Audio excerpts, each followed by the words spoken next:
ভাইয়া, আমি আপনার সাথে আমার আসার আগেও কোনো ঝামেলা হয় না, আপনার সাথে কোনো ঝামেলাই না আমার। আমাকে ৪-৫টা দিন সময় দেন। আমি সম্ভবত ২৮ তারিখ আমি আসবো বলেছিলাম, যে ২৮ তারিখ আমি আসছি। আমি ২৯ তারিখে আপনার সাথে দেখা করব। আর যদি কোনোভাবে আমি ২৮ তারিখ দুপুরে ল্যান্ড করতে পারি, আমি সন্ধ্যায় দেখা করব। গুঞ্জন উঠেছে শাকিব খানের সাথে গোপনে প্রেম করছিল নায়িকা দিঘি। সেই ছোট্ট দিঘি এখন অনেক বড় হয়ে গেছে। যাকে একসময় চাচ্চু ডেকেছিল, তার সাথেই এখন আমেরিকায় একান্ত সময় কাটায় এই নায়িকা। দিঘি বলেন, হঠাৎ শাকিব একদিন আমাকে ফোন করে বলে, তোমার ভিসা লাগিয়ে দিয়েছি, তুমি একটু আমেরিকা আসো, তোমার সাথে কিছু কথা আছে।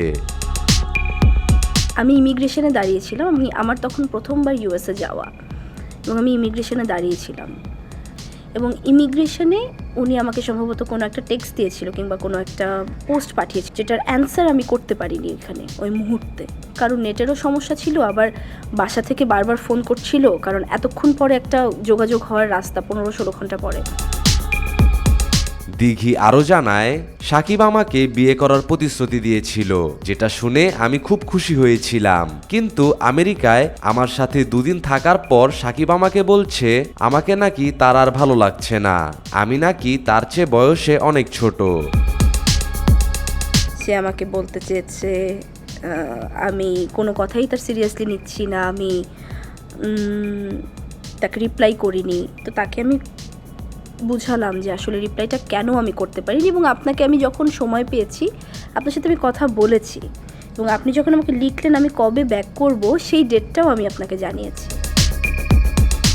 সবশেষে দিঘি বলেন, শাকিব খানকে পাশে পেয়ে আমি খুব বেশি খুশি ছিলাম, কিন্তু আমি ভাবতে পারিনি সে আমার সাথে এভাবে প্রতারণা করবে। আমাকে ঘরের বউ বানানোর স্বপ্ন দেখিয়ে একা করে চলে গেল। কেন? তাদের কোনো অ্যান্সারই আমি স্যাটিসফাইড ছিলাম না, এবং কোনো অ্যান্সারই আমার মনে হচ্ছিল না যে আসলে এটাই রিয়েল অ্যান্সার, কিংবা এটাই আসলে এরকম কিছু। কারণ কোনো ভুল ত্রুটি দোষ এত বড় কিছু আমাদের মধ্যে হয়নি যে আমাকে তারা বাদই দিয়ে দিবে। এমনই একটি ঘটনা ছড়িয়ে পড়েছে সামাজিক যোগাযোগ মাধ্যমে।